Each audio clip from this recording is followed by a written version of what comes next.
주의 피로 이룬 샘물 참 깊고 넓도다. 구원하는 크신 능력 다 찬송할지라. 찬송하세 주의 보혈 그 샘에 지금 나가. 죄의 깊이 빠진 이 몸 그 피로 씻어 맑히네. 죄악 세상이 김으로 거룩한 길 가는 나의 마음 성전 삼고 주께서 계시네. 찬송하세 주의 보혈 그 샘에 지금 나가. 죄의 깊이 빠진 이 몸 그 피로 씻어 맑히네. 주 예수를 깊이 아는 놀라운 근혜 하늘나라 즐거움이 매일 새롭도다. 찬송하세 주의 보혈 그 샘에 지금 나가. 죄의 깊이 빠진 이 몸 그 피로 씻어 맑히네. 사도신경으로 신앙 고백하시겠습니다. 전능하사 천지를 만드신 하나님 아버지를 내가 믿사오며 그 외아들 우리 주 예수 그리스도를 믿사오니 이는 성령으로 잉태하사 동정녀 마리아에게 나시고 본디오 빌라도에게 고난을 받으사 십자가에 못 박혀 죽으시고 장사한 지 사흘 만에 죽은 자 가운데서 다시 살아나시며 하늘에 오르사 전능하신 하나님 우편에 앉아 계시다가 저리로서 산 자와 죽은 자를 심판하러 오시리라.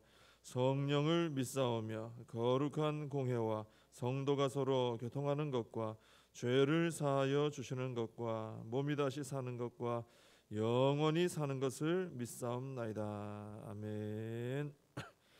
스가랴서 13장입니다. 스가랴서 13장 1절에서 6절까지 말씀을 보시겠습니다. 스가랴 13장 1절에서 6절 봉독해 드리겠습니다. 그날에 죄와 더러움을 씻는 샘이 다윗의 족속과 예루살렘 주민을 위하여 열리리라. 만군의 여호와가 말하노라. 그날에 내가 우상의 이름을 이 땅에서 끊어서 기억도 되지 못하게 할 것이며 거짓 선지자와 더러운 귀신을 이 땅에서 떠나게 할 것이라.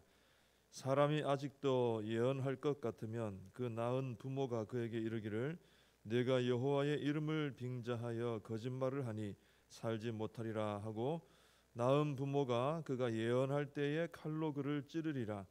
그날에 선지자들이 예언할 때에 그 환상을 각기 부끄러워할 것이며 사람을 속이려고 털옷도 입지 아니할 것이며 말하기를 나는 선지자가 아니요 나는 농부라. 내가 어려서부터 사람의 종이 되었노라 할 것이요. 어떤 사람이 그에게 묻기를 내 두 팔 사이에 있는 상처는 어찌 됨이냐 하면 대답하기를 이는 나의 친구의 집에서 받은 상처라 하리라. 아멘. 어제 우리가 이 하나님께서 은총과 간구하는 심령을 부어주시면 큰 애통의 역사, 회개의 역사가 일어날 것이다. 그 말씀을 어제 우리가 살펴봤었죠. 오늘 본문은 그 큰 애통의 이제 결과, 회개의 결과를 이제 우리에게 보여주는 그런 말씀으로 시작을 합니다. 1절에 보면은 그날에 그렇게 하나님께서 마음을 부어주셔서 큰 애통과 회개가 일어나는 그날에 죄와 더러움을 씻는 샘이 열린다. 그렇게 말씀하십니다. 좀 전에 우리가 했던 그 찬송가 266장에 가사가 1절이 그랬죠. 주의 피로 이룬 샘물 참 깊고 넓도다. 구원하는 크신 능력 다 찬송할지라.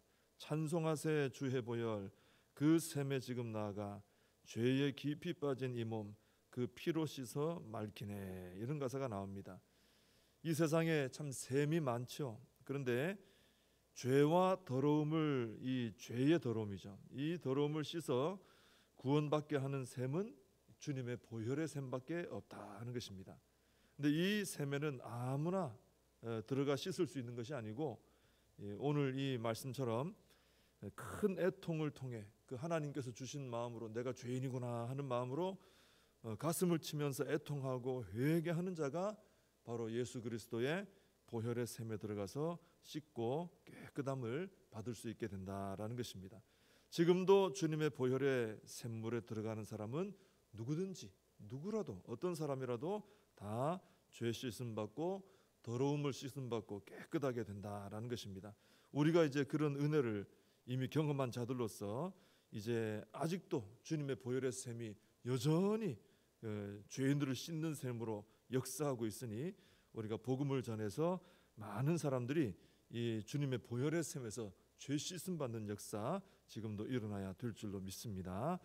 2절에 보시면은 그날에 하나님께서 우상의 이름을 이 땅에서 끊어서 기억도 되지 못하게 하시고 거짓 선지자와 더러운 귀신을 이 땅에서 떠나게 할 것이다 하십니다.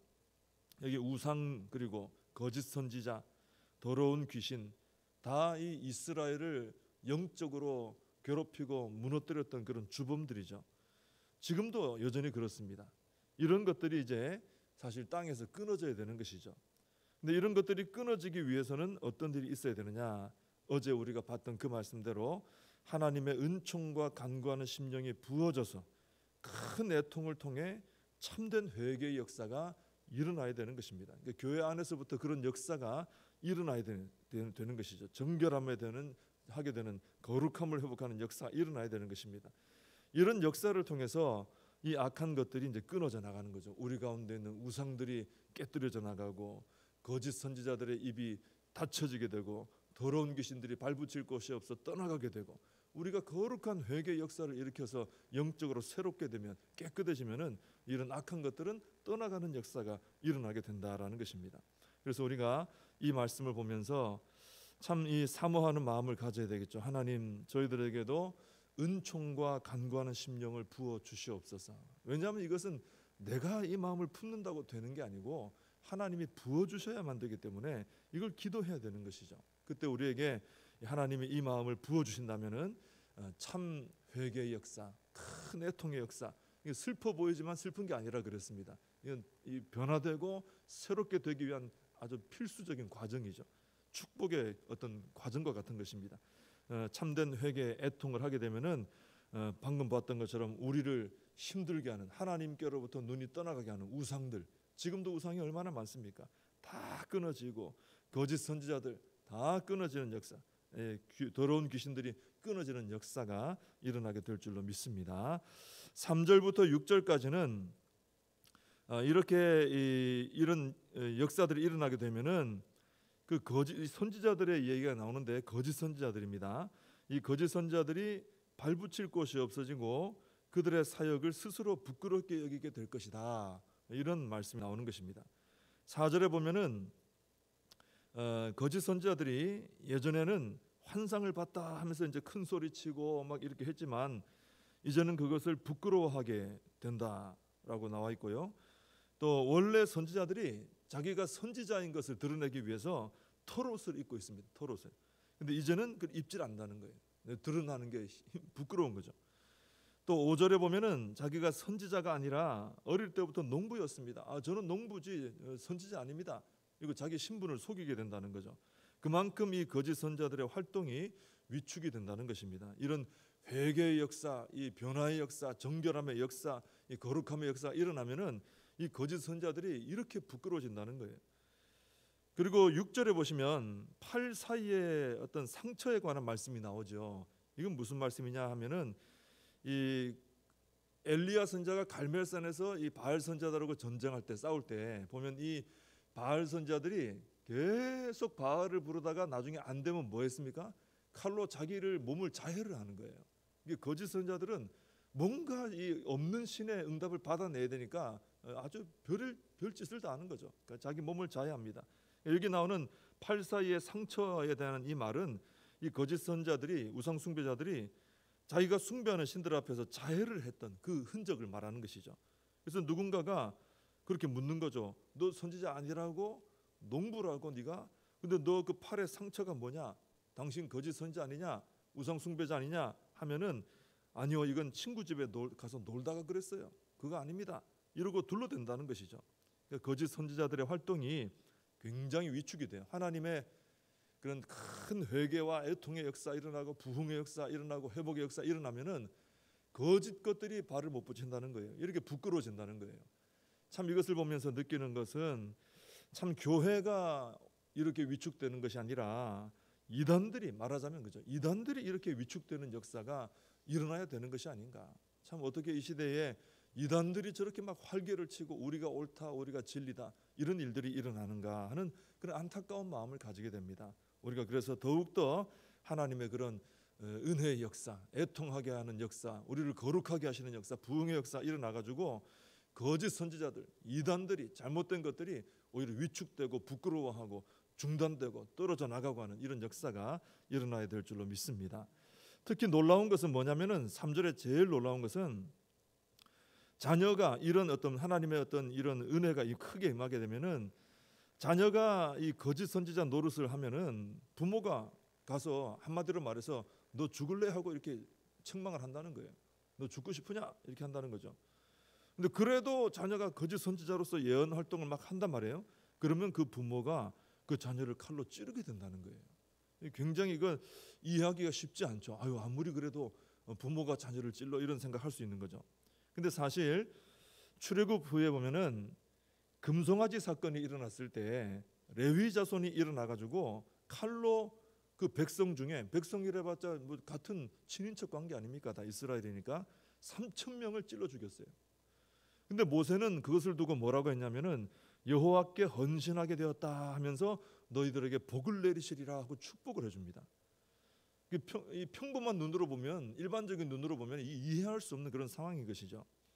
그래서 오늘 본문에서 부모가 거짓 선지자 자녀를 칼로 찌른다는 말씀이나 레위 자손이 3,000명을 죽인 것, 이런 것은 심지어 가족 관계라 할지라도 하나님보다 우선시하지 않는 이런 엄청난 수준의 거룩함과 성결함을 보여주고 있는 것입니다.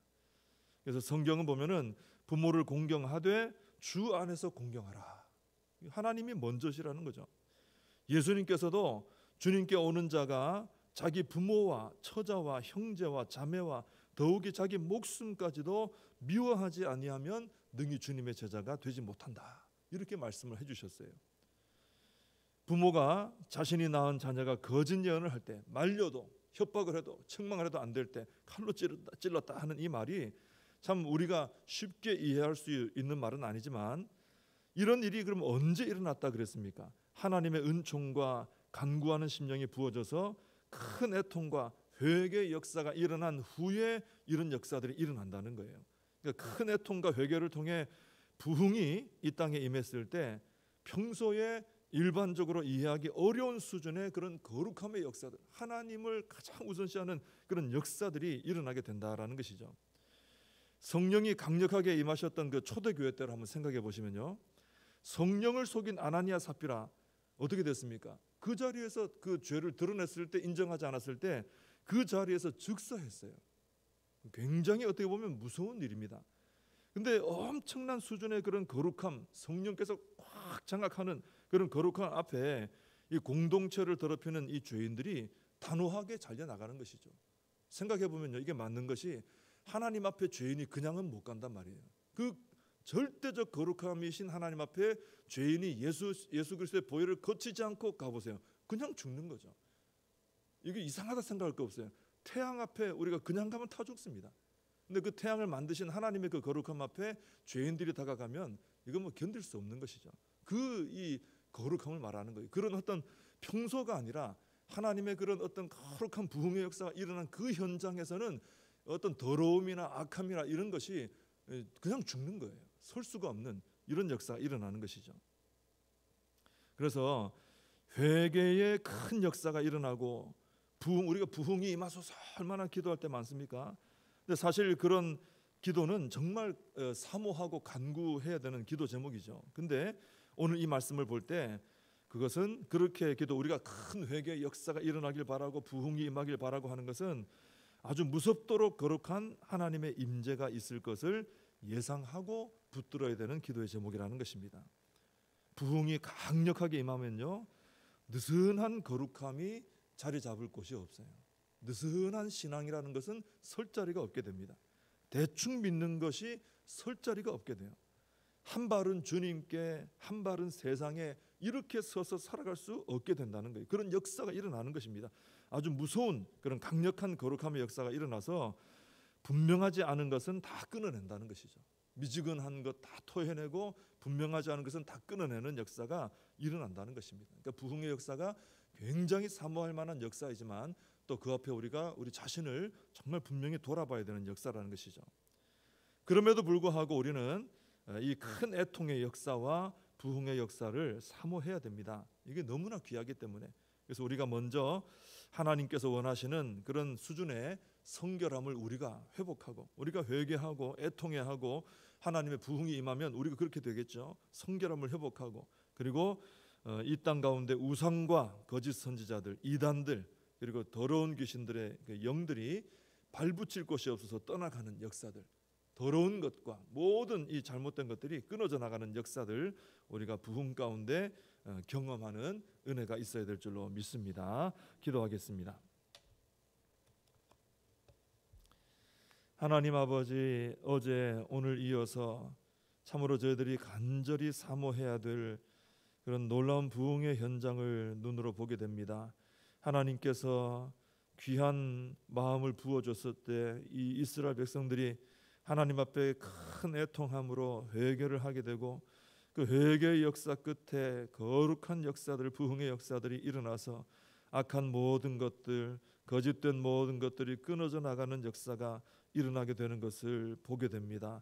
하나님 아버지, 저희들에게도 하나님 은총과 간구하는 심령을 부어 주시어서 하나님 앞에 아버지 하나님 큰 애통을 가지고 회개할 수 있게 해주시고, 회복의 역사 일어나게 하시고, 성령님이 강력하게 임하시는 부흥의 역사가 일어나게 하여 주옵시고, 그 부흥의 역사 가운데 저희들이 거룩한 자들로 서고 세상을 향해 거룩한 영향을 끼치며 나아가는 저희들 모두가 되게 하여 주시옵소서. 예수님의 이름으로 기도하옵나이다. 아멘.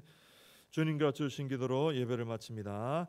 하늘에 계신 우리 아버지여, 이름이 거룩히 여김을 받으시오며 나라의 임하옵시며 뜻이 하늘에서 이룬 것 같이 땅에서도 이루어지이다. 오늘날 우리에게 일용할 양식을 주옵시고, 우리가 우리에게 죄진 자를 사하여 준 것 같이 우리 죄를 사하여 주옵시고, 우리를 시험에 들게 하지 마옵시고 다만 악에서 구하옵소서. 대개 나라와 권세와 영광이 아버지께 영원히 있사옵나이다. 아멘. 오늘 말씀 붙들고 기도하시고 이 나라 민족을 위하여서 교회와 다음 세대 우리 사명 붙들고 함께 기도하겠습니다.